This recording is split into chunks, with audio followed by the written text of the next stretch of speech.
fans. It's like Good Morning America.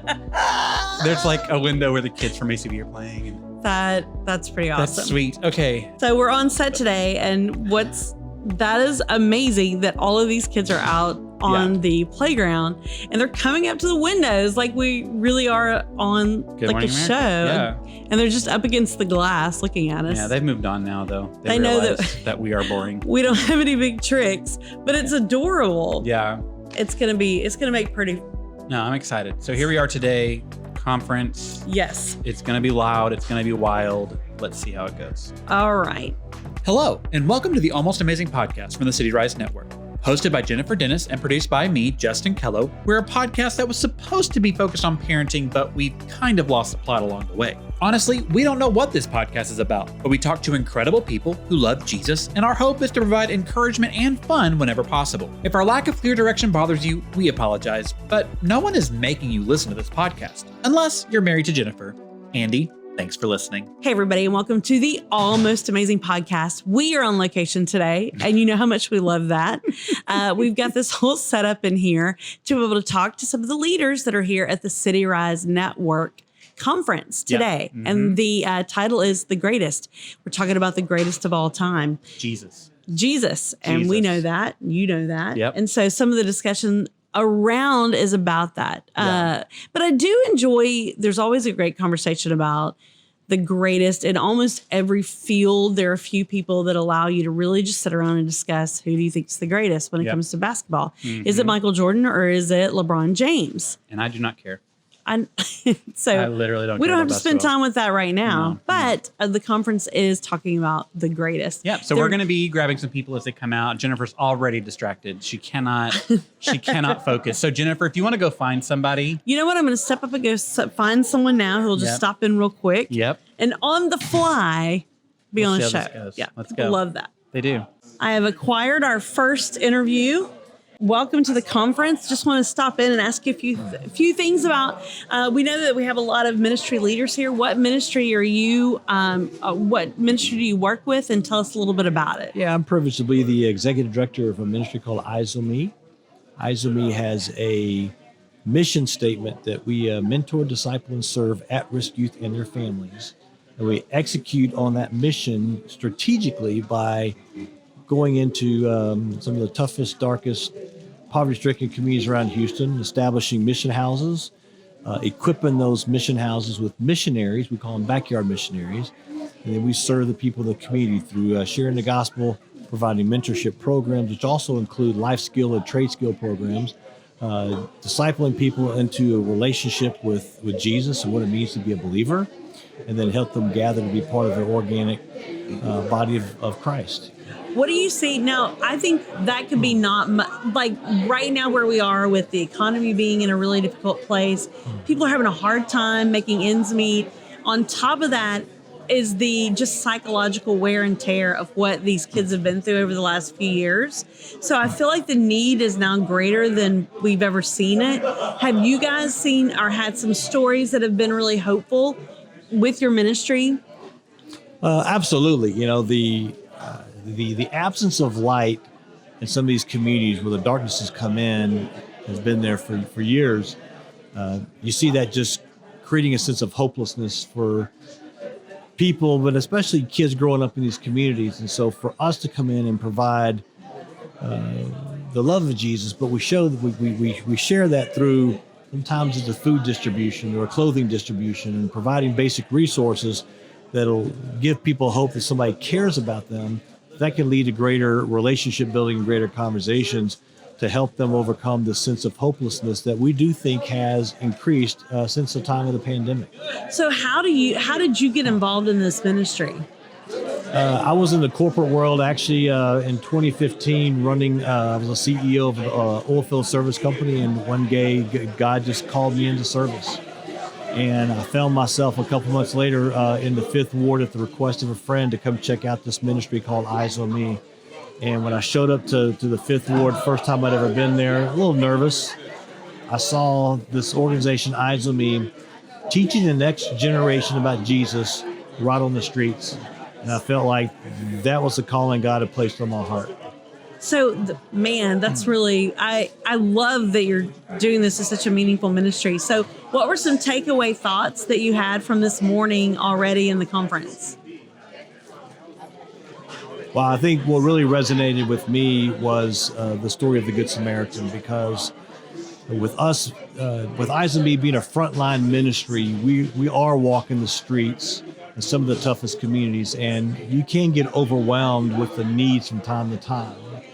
And so the reminder for me was to not be the priest and not be the Levite, but no matter how tired I may be from walking the streets and loving on people, when you see a need, meet that need, because you don't know what difference you're making in their life, but at the same time, you don't really appreciate the difference they're going to make in your life until you stop and meet that need. And the other part that really resonated with me this morning was the statement that, even though I'm an executive director and I do hang around with senior pastors from time to time, to never feel like we're above reproach from a perspective that you can't deliver that box of goods that somebody needs that'll make a difference in their life, that we're above all that. And so when I'm driving around town sometimes in a pickup truck, delivering furniture to a family in need that doesn't have any, I have to catch myself and appreciate the fact that I get to deliver that furniture to somebody in need, that I'm not just a guy sitting in the office trying to keep an organization running. That's a really good message. That's something to truly hold on to. Well, thanks for stopping in with us. Welcome. If we want to get a hold of your ministry, how do we do it? So we are on the website, on the web at www.eyesonmeinc.com. The ink is very important. If you don't put the ink on the end, you'll end up with a pretty interesting website. So eyesonmeinc.com. Well, thank you so much, Dennis, for being with us today, and we're so excited to have you. You're welcome. Thank you. Well, thank you guys for impromptu jumping in here and being on the show. Rainey came over and he said that you guys are doing incredible things in Africa, and we wanted to hear about it. So if you will, tell us about your ministry, Louis, and what's going on. Yeah, I'm Louis Blom. I'm new in Texas. I was born in South Africa, lived in South Africa for 58 years, and then I heard about Texas and I came as quick as I could. And been living in Texas since January last year. We have a mission ministry in Africa, planting churches, Judea Harvest. We don't plant churches in Jerusalem. The Jerusalem towns and cities and spaces in Africa have lots of churches. The Judeas outside, they have nothing. So we work in squatter camps, rurals and townships that have no church or virtually no churches. We came up with an idea to plant blue and white PVC peg and pole tents. A tent is cheap, easy, can go anywhere, pitch anywhere, and plant a church in no time at a very low cost. So done that since 99. We work in 40 countries of Africa. We have 4,500 of those tents out. A tent takes 350 people. You can do the maths. We've planted more than 10,000 churches with those tents in Southern Africa and reached more than 5 million people for Christ. I'm in America to convince Americans to sponsor a tent so that I can go plant more churches in Africa. That is really incredible, mind-blowing. 5 million, that's so crazy. Well, tell us, how much does it cost to sponsor a tent? A tent, when you buy it at a factory, costs $1,500. You can't believe it, but in South Africa, that's a lot of money because you times it, you multiply it by 19. The South African rand is 19 rand for $1, so $1 goes really far. Buy a tent, find a pastor, he preaches, pitches the tent, and he plants a church. Sounds easy. It's not really that easy, but it's still easy. I know, the way you're describing it, I'm like, man, he has really simplified this process. Yeah, the Spirit of God's moving in Africa. Africa, Rainey knows this, is probably the ripest harvest fields of God worldwide. People are open and receptive to the gospel, so it is easy to work for God in Africa. That's so exciting. So you've moved to Houston. You've moved to Texas. Tyler, Texas. I live in Tyler. Now, what do you think about living in Texas? Texas is awesome. Texas is the second best place to live in besides heaven. Wow. You've really adopted the Texas mentality really fast. We love Texas, yeah. That's fantastic. Well, I think it's such a meaningful ministry to now allow people in the United States to really invest in this incredible opportunity. Where would we get a hold of you? Yeah, judeaharvest.org. All right. Our website's judeaharvest.org. Everything's right on there. Our YouTube channels is all Judea Harvest. So we're on the web, on the internet, everywhere. People can just Google and find us, yeah. Well, okay, so this morning you've been sitting in the sessions. What's a takeaway thought that you've had from the conference? The pastor that just spoke, you love God with everything, and then that leads to you love your neighbor. Neighbors are lost people, saved people, they're Christians, they're non-Christians. They live in America, they live in Africa, they live in North Africa, they live in Muslim countries of Africa. We should love on them. If you love God, you have no choice but to reach out and love those that need Christ. It was a great session he shared.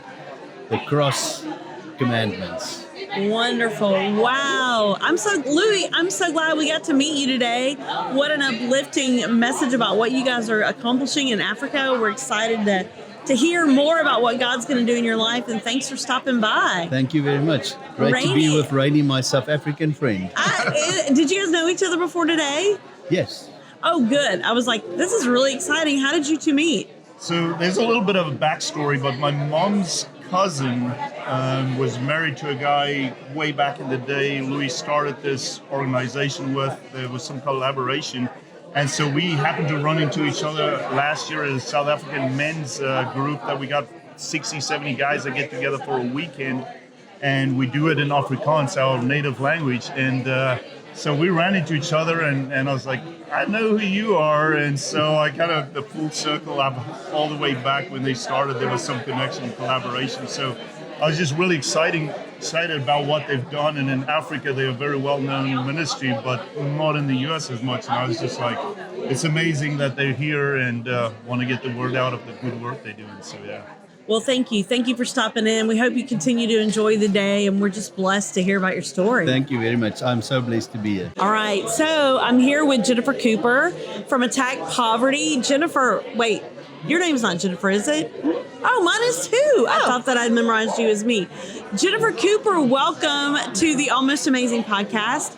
It's so good to meet you. Tell us a little bit about Attack Poverty. Yeah, of course. So Attack Poverty is a local faith-based nonprofit organization. Our mission and our vision is to empower people through spiritual growth, education, revitalization, and basic needs. And we have them in that order for a very specific reason, because we know poverty, a lot of people think that poverty is a lack of money, but it looks a lot of different ways to a lot of different people. So it's a lack of relationship, really. It's broken relationships with God. And so spiritual growth is our first missional component, because we're bringing people to Jesus and we're helping to just repair those relationships and create spaces and communities that are under-resourced for people to build relationship with God. And then behind that, we know that you have to be educated to get to that next level of your life, whatever that looks like for you. And then revitalization and basic needs. And so all the programs and the events that we're doing throughout our multiple locations, because we have, Northside in Houston, we have Rosenberg, which I'm over, Richmond, and then we're also international. So we have Asia, Uganda, and India. But all of our programs and our events embody those missional components. So you're not going to see us doing something that's off mission. We're very mission driven, and we actually take time to evaluate, look back and see what we're doing, and does it align with our mission? If not, how do we get back to that mission? Right. I don't know that I know many organizations with a better title than Attack Poverty. I mean, the entire purpose and point is in the title of your organization. So how do you guys get in touch with those who are suffering or those that you want to help? How do you guys begin that relationship? So a couple of our locations are actually right in the heart of those communities. So we're serving under-resourced communities. So for example, I'm over Friends in North Richmond. We're in I'm sorry, North Rosenberg. We're in North Rosenberg. Same with Richmond. Same with Northside. And so we're actually in the streets. We're knocking on doors. We're building relationships with people. And then we have our facilities that serve as like community centers that are resource centers. So we're putting people in touch with resources, and then we're always welcoming people in. We're very inclusive rather than exclusive. So we welcome everybody in, all denominations, all colors of skin, sexual orientation. We're just wanting to bring the whole body of Christ together. Well, I think it's such a great time for you to step into this, especially when people can sometimes connect the gospel and connect Christians with a certain, either with cultural beliefs, political beliefs, and it's very limiting to them. I fear that on a bigger national landscape, it's become so divided in some ways that they don't feel like they can own part of the gospel or be part of that because it feels separate to them with the other. But I love that you guys are in that space, letting them know that Christ loves everyone and welcomes everyone. Yeah. And so sure. I think that's really powerful. Well, Jennifer, how can we find out more about Attack Poverty? No, you have not. So if you're wanting more information on Attack Poverty, you're more than welcome to visit attackpoverty.org. And that'll actually take you for an overview of the organization. You can go deeper into each of our locations, as well as volunteering, donation opportunities, and just hearing the story behind Attack Poverty and how it came to be. Or you can search us on Facebook or Instagram, Attack Poverty, and then under that would be our specific locations: Friends of North Rosenberg, Friends of North Richmond, Friends of Northside, and then the Attack Poverty general site of any of those will give you links to all of our separate sites as well. That's great. That's great information. Thank you for stopping in with us. We're so excited about the work we're so excited about the work you're doing, and we're thankful that you talked to us about it. Of course. Can I do a quick plug for an upcoming event? Go for it. So this Saturday we have actually our 12th annual Run to Attack Poverty. Anybody that's interested in the work we're doing and just wants to get plugged in or see what that work looks like firsthand, we would love for you to come down. It's going to be actually in Friends of North Rosenberg this Saturday from 9 until I think like 11:30. And all of that can be found too on the attackpoverty.org site, and that will get you plugged in. Thank you. Thanks so much. Thank you for being here. So we have captured another great person at the CityRise conference today. Yes, Our it's very very on brand. Because like Very on brand. the CityRise network really started with the heart of a church, you know what I'm saying? And then it's kind of branched out into more things. And so I don't ever want to forget that like the goal of CityRise to begin with was to unite a couple of different church organizations, church gatherings, church families that were connected, but we needed an umbrella term. And once we got that umbrella term in that organization, it exploded in in connections, and we now Sure. have partners, and it really helped us come together as one. But it started at Westview Right Baptist here. Church, and so I want to bring on a church person for sure. So our church person that we've just pulled in is our own Chris DeArmond, Our own supervisor for both pastor of us. I know he is our direct He- report. Yep. This is quality control. Me just making Yeah, sure. She's you stepping guys are in good to make sure. Chris is the pastor at the CP campus with CityRise Bel Air. Bel Air. Is that what we? Well, it just helps to say location. It is Crosspoint, but when you say CP, people don't know what CP is. People know what Bel Air is. So That's true. We say Bel Air. Did you say CP Bel Air or Crosspoint We Bel say Air? Crosspoint Bel Air, but if you're just going to I knew say that. abbreviate it, girl, you got popcorn in your teeth? Yeah, I do. I told you that's why I don't like popcorn. It's such a hazardous snack. Like I said, I couldn't say no. But yes, Chris is here, and what we want to hear specifically from Chris is, so part of the network conference, the heart is to just encourage and equip not only our church staff, but our partners. And so we'd love to hear how the morning is going so far. What's sticking out to you? What are you learning? Yeah, I just walked out of a session featuring one of our speakers. It was the second session. I've never met Bryant before, but it's Bryant Lee, and he pastors a church, I think up in Humble. And man, he nailed it. And it's just this simple reminder, right? We're talking about the greatest at this particular conference, and really, GOAT is a big term right now, right? Culturally, Yes. Greatest of all time, and we're just centering back on the person of Jesus. And so he nailed it. Just helped us to. I think one of his quotes was, "Do you love the mission or the Messiah most?" And man, I wrote that down. I was like, because sometimes, we can get married to our mission statement and just love our mission and be unwaveringly committed to that and go get it. But just to step back and go, okay, that's important. But man, I've got to love Jesus the most. He's got to be the greatest focus of my heart and my life. And I think sometimes as leaders, especially I can just, be so inflexible and dogmatic about the mission. It's like, okay, no, Jesus is what this thing's all about. So. I think there's a lot of transparency in that, because you're right. It's sometimes easier to stay busy and to tell God that we're busy for him than it is to just really stop and listen to him. Yeah. And some days you're just like, I'm busy doing your will, God. And there's a lot of pacifying in that. Like, I don't really have to stop and listen and hear your heart if I'm spending all day trying to, please you in this way. Yeah. So back off with the whole, we need to spend time together and I need to hear you. Yeah, it's that whole thing of slow down, prioritize Christ first, and everything else flows from that, It's elementary Christianity 101, but gosh, is it hard to do. And so it's just nice to be able to just pause, hear that again, hear the blessing of that, and then reprioritize, because that's what I took away today. Okay, I need to make sure I am reprioritizing if I need to do that. So he made a comment about self-care, which I thought was like, wow. And he was, I don't remember exactly what he said, but it's kind of we use self-care a lot. That's like the new term is self-care. So in ministry, what does self-care look like? Is it different from self-care outside of ministry, or as believers to self-care?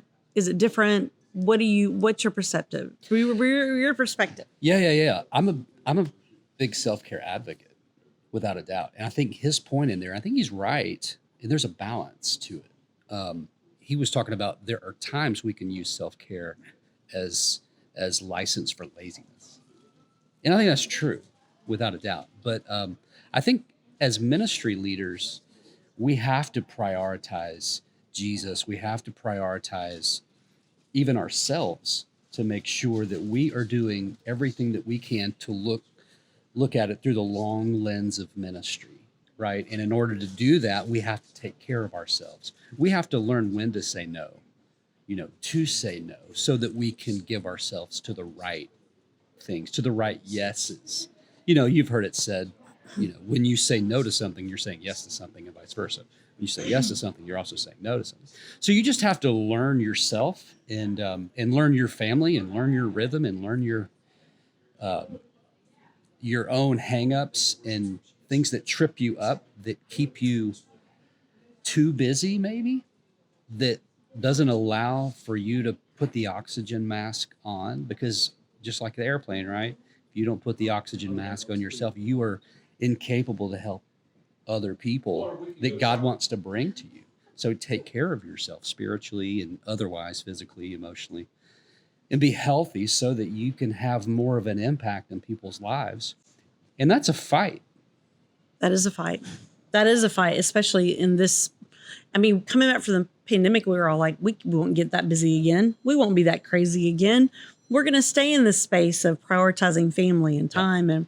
But we got right back to it. We went right back to it. There's a scripture that really pointed this out to me. I forget the reference, but essentially Jesus is very busy in ministry. Everyone's coming to him.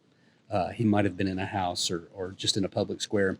And literally people are bringing to Jesus those who are sick and in need of his touch and healing. And what's interesting to me is the word says, and Jesus healed many. It doesn't say Jesus healed all. And so there was a point at which Jesus said, okay, enough. I've got to go. He said no, and that's interesting to me, that even Jesus, who had the power to he said, okay, I need a break, or I need to move on to another region, or my time is up here. He had boundaries. And so he said it and then just kept doing ministry. That's very important, I think. I think that is important. Man, that's some good reflection, Chris. Thank you so much. It's always good to have you, visit with you. We haven't had him in the studio in a while. We need to bring him up. We just need to shout out this podcast exists because Chris asked us to do it. So if you're enjoying this show, I think we asked Chris if we could do it. no, he wanted it when the pandemic was happening. You and I were brainstorming one day. We're talking about what do we need to do? We need to start this podcast. Why don't we get a podcast going? And we did. That's true. You know, we just had our 125th episode. 102. That's amazing. Isn't that? I've listened to all That's wild. 100. That is not true. I have. I absolutely have. I have listened What to a fan. I have listened to a portion Okay. of all. You check him out. 125. He needs to make sure I we have to haven't make sure that you're not saying anything to get me in trouble. Yeah. We got a real fan over there, Robin, who's in the Robin background actually saying, like, has I've listened. actually listened to Hey, everything. Robin's was my favorite because she talked about the best burger. She a get a good lot of good conversation. recs. I got a lot of good recommendations. Well, thanks, Hey, Chris. love you guys. Good work. Thank you. We're wrapping up the conference. We just finished a delicious lunch. It's kind of our classic box lunch. And Jennifer wanted to rope in the only person that we talk about every week because he's in the intro. I'm in the tagline. Well, Yeah. I had a great connection with him at lunch. So I was like, let's hear about Andy. Yes. Welcome to the program, Andy Dennis. Hooray! Yay. Yes. So Andy, you've been at the conference. I'm just like swiveling back and forth in my chair. Never giving you a civil chair. Again, What that's brings for you to sure. the conference today? Well, I am one of the CityRise partners, and so I thought, what better way to go and connect with other CityRise partners and maybe be encouraged along the way with some of the speakers who've been here this morning. So, What I love is how long your title is on your name tag. yeah, You are by far that's the longest title I've microscopic. seen. Yeah. You can put Texas Medical Center into TMC. The Most font people- on that is like a 2.3. So for those that don't know, Andy, Yeah. what is your career? What is your job? I work with Baptist Student Ministry here in Houston. It used to be Baptist Student Union. If you're older than 30, 40. And so I work with Baptist Student Ministry at the campuses of Rice University and the Texas Medical Center. So what is the value of a network conference like this for you? So for us, we work here, like we see a lot of this community all the time. For someone who is not as intimately connected to this organization, what is the value of a conference like this? What's the value of a partnership? Yeah, I think that knowing what's available as far as partnerships for us go as well. I think there are ways that we can use students to be missional here in the city, to find ways to serve in the community with attack poverty and some of the other partners that we have. In addition to that, also finding resources for students. I know that we have a few counseling services available that are working, especially post-pandemic. Like there are a lot of students who could really use some of those resources and being able to point them in the right direction to people who have a Christian counseling kind of stuff is a good connection to have for us. I love that. Jennifer, what's something you've always wanted to know about Andy's career? I've always wanted to know. What role does your wife play in your ministry? How does she support Why you? do you have to work so many nights? That's what I'd like to Dude. know. Yeah, I mean, youth You're gonna do ministry, college college ministry. ministry is nights. Yeah. It's just a couple of, like at maximum, it's probably 3 nights a week. He's like, why are we talking about this? Maybe one night away, 1 weekend or week away during Yeah. the semester. So what about today in the conferences? So for people who don't know, we're doing basically these 4 large group sessions. We don't do breakouts. It's not like a traditional conference in that we have breakout sessions you can choose from, but we bring in these speakers. So from today, what have you heard so far that has been meaningful to you, that's been encouraging resonated. to you, Yeah, that's helped you on your journey? yeah. Well, hearing Pastor Reverend Brian Lee, just that simple message of not just that we need to love God with all of our heart. He said his 2 points were love God like your life depended on it, and love your neighbor like your life depended on it. And I think we get the love God and love your neighbor, but like the idea that your life depends on it. I don't know that I stretched it that far in my regular life, is that my life depended on it. That's a message that's really powerful and really something I'm going to have to meditate on for the rest of the day or For the rest of your life. or life, maybe. Yeah. I do think the second part of that is love your neighbor like your life depended on it. And I don't think, I think we always feel like we have the choice. I mean, I do think that we follow God, love God. God's a really safe place to love, actually. I mean, we can depend on him. It's consistent. Yeah. But love your neighbor like your life depends on it is a lot more uncomfortable. That is a lot bigger of a challenge that stretches us out of these a time box, security, what I want to give, and that is a really big, powerful point. So Yeah. I'm glad that you brought that up. Yeah, it's in the language of loving your neighbor like you love yourself. Yeah, I mean, we get that. We've heard it our whole lives. But in the idea that we love our neighbor, in the agape way of like my life depends on it, or his life depends on it too. Like the eternal part of both of those beliefs is really powerful to me. I think now with the way we are with mental health, I don't even know that we know how to love ourselves well anymore, where it says love your neighbor as yourself. Like, I think that's some fundamental missing parts of where we are, thanks to social media, thanks to where we are with society coming out of the pandemic. I feel like we're raising a generation of people that don't know how to love themselves. Yeah, and cultural, political issues. I think the problem is that I would say the reverse of that is true. We know how to love ourselves because culturally the message is like truth belongs to you personally. There's no truth beyond yourself. So I think we understand how to love ourselves well. What we don't understand is how to love our neighbor well, which is why I think we have some real challenges in the landscape we have, because culturally, politically, philosophically, it's not easy to love people who are not like us anymore.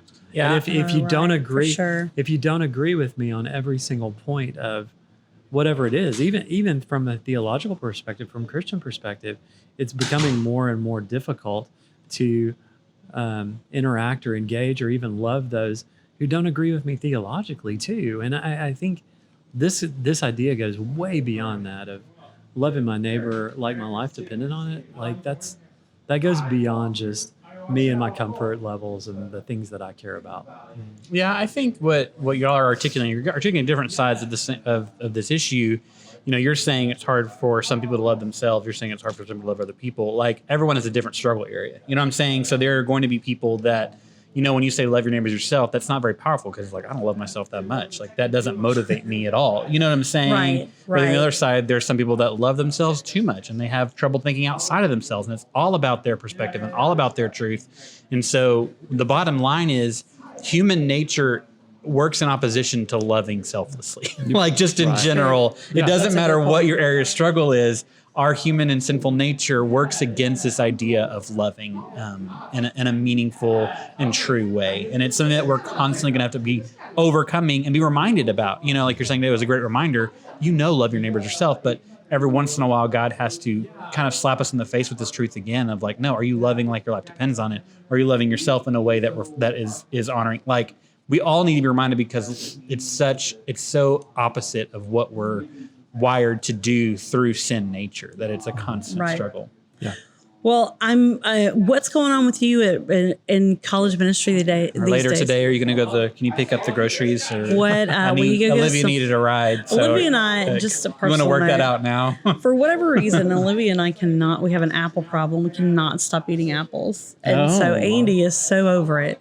Like, they're a relatively cheap fruit, though. It's not like berries. I know, but we've never had a fruit problem. You would be surprised. At one point, the Granny Smith apples were about $2 a pound. No, they're $2.99 a pound. Oh, y'all get fancy apples. I just get like Gala or Fuji. Well, they're not the fancy. They're not the Honey Crisp. Oh, Jennifer's she's also not buying them in sacks full. They're individually. And I weighed some. I have to go pick them out individually. I took one and put it in the weigh thing one day to show Jennifer. She was like, "Oh, I didn't realize they were a pound."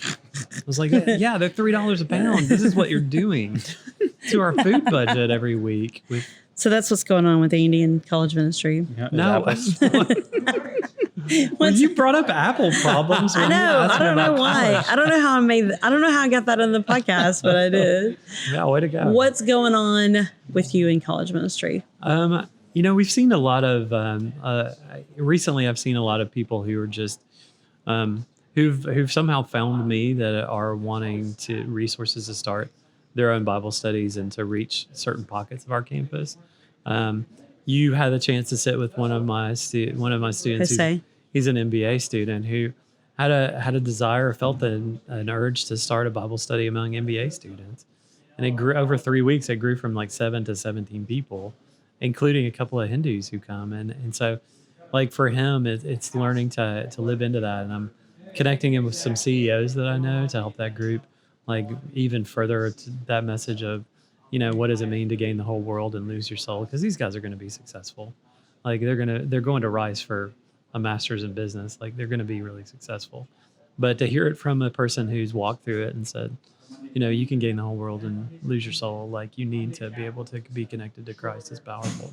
I've had another group of Latino students, Hispanic students, who are really feeling a burden for them too, and they tend to be an overlooked group on our campus, just because they sometimes they just get integrated into a lot of other things, and sometimes there's a desire to connect culturally as well, and so we're working on starting a Hispanic student Bible study there too.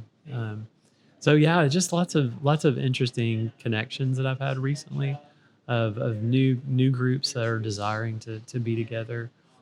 This is a time of year where new students are kind of getting connected, and some of those fringe students who just are out there is really different. This weekend we do something called Party Pancakes. We did that last month, and I think we made 1,800 pancakes over 4 hours. Wow.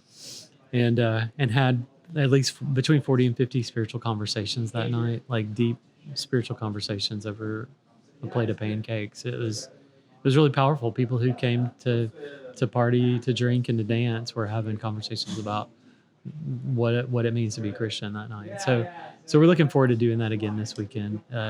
It's an 80s themed party, so it's particularly more exciting for me to have an 80s band there. The music of my childhood. Some good tunes. That's cool. But expecting at least that many students, maybe more, to really be able to not just serve in that way, because we've got good reputation with those students, but also to be able to actually have spiritual conversations about things that matter in a place where people don't expect to meet Jesus. That's good. Well, thank you, Andy. That's exciting ministry that you guys are doing. I get to hear about it personally often. And so thank you for sitting down with us today. Jennifer is usually at our med student Bible study every week. You asked how she's participating in our ministry. Yeah, I know. She's at our house. She's a great partner in ministry. I know that. She's usually there contributing and helping our students. And Man, I love his med students. Giving relational advice They're every great. week. And I really appreciate that. Well, Andy, it's always good to have you on the show. We'll have to get you on soon and talk some more. Yeah, that's the only time you'll talk, right? I'll get bullied some more. Yeah, we're never discussing things outside of right here, right now. I want to talk about Asian street food at some point. Go ahead, just say it. So the problem is you claim to want to try it, and Andy believes that is a lie. There was an episode where we talked about what food, if you could choose any food in the world. Actually, we're getting a lot of food. It was like to travel. Would you travel anywhere to eat food? And your guests. So he said she Asian street food, and you're like, oh, that sounds great. I would do that. And Andy, I was like, that is the most outrageous thing I've heard on this podcast. We're 118 episodes in, and that is the most outrageous thing I've heard. He sent me a text today. He's like, that is ridiculous. So you're not adventurous when it comes to food. Andy doesn't seem to think I am. Would you eat crickets and stuff like that? No. Okay, then. Is that what Asian street food is? The cricket's the one? Well, I mean, I just think there are a wide variety of foods that are found on Asian street Some food. of the things that they do is seafood. I have some real problems. Jennifer also is real smell sensitive, and so I feel like there's a lot of things that would be happening there. Well, in Chinese, culinary stuff, slimy is a texture that many of them go to. Like, right, I can't do slimy. It's a real food attribute that they seek out is slimy. Honestly, I think I was thinking of a really good thing. This General Tso's chicken, sesame chicken. Jennifer, you get a good sesame chicken I can find on the street. Well, and I understand too. Jennifer's real agreeable with people. Maybe just want to connect. Broccoli. Jennifer just wants to connect and wants to feel. Yeah. Me too. I think that sounds great. No. Then I guess I should have just said right down the road to Olive Garden. Yeah. That's my big travel. That's your- Well, after Justin got through talking about Italy for that would absolutely be my choice, but I Yeah. couldn't go in on the fresh pasta. That's fair. That's fair. So then you left me with nothing. Like I couldn't go to pizza after that. It was like you could go to Greece or do some. no.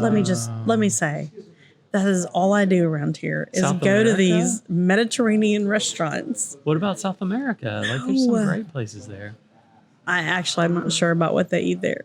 I know they probably do a lot of plantains, and I like those to a point. But for some reason, the But you said New York City, didn't you? She did. You said I think Nancy. that's a great. that's a great place. But we are giving you a moment to come on the show and debunk the idea that I would actually do Asian street food in Singapore. Thank you. Great. Well, that was great. I Thanks appreciate that. Thanks for your honesty. That and glimpse. Yeah, thanks for being whatever. honest That- with your audience about those That things. Whatever. glimpse into your car conversations, I'm sure you have when no one's around. We get a little glimpse of that when Andy do. comes on the show. It's true. Because I know that y'all aren't pretending. I know that you're not being fake because I know Andy Nope. is not fake. So No, I love that. I know you guys aren't pretending because I know Andy is not fake. Jennifer would completely fake it all. She would make it all up. I don't know about that. Andy but keeps you right in line. He does. It's he does. true. Cool. All right. Well, thanks so much. Thank you. And thank you guys for stepping in with us today for the CityRise Conference. We're excited to have you, and we're excited. We're so excited to ruminate. Let me go back over that. Hold on. Wow. Well, Andy can leave. He's done. Oh, okay. Goodbye, Andy. I think he wants to Yeah. be here for my last. Yeah, I'm enjoying this. Oh, okay. I like to hear it on the edits, but I also like to see it live. Yeah. It's really All right. impressive. Thank you guys for joining us today. We hope you've had an almost amazing time on the Almost Amazing podcast on location at CityRise Leadership Conference 2023. You just keep on going. In Houston, Texas. Thanks for listening to the Almost Amazing podcast from the CityRise Network, based in Houston, Texas. CityRise is a partnership of church campuses, nonprofits, and missionaries devoted to lifting our city and the world by generously giving the gospel of Jesus Christ. For more information or to find a church campus close to you in the Houston area, visit cityrise.org.